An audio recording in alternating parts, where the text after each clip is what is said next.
Voter intimidation detected in the general election, says Prime Minister. That the leader of the opposition led a motorcade.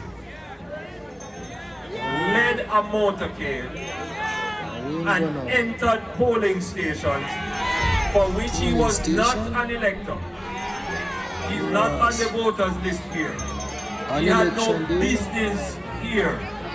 It is not only a convention, but it is against the spirit of the law that a candidate in an election who is not a candidate in the constituency or a voter in the constituency should come into the constituency, and more than that, go into a polling station which created chaos, which caused polling to stop, and which resulted in voters being intimidated.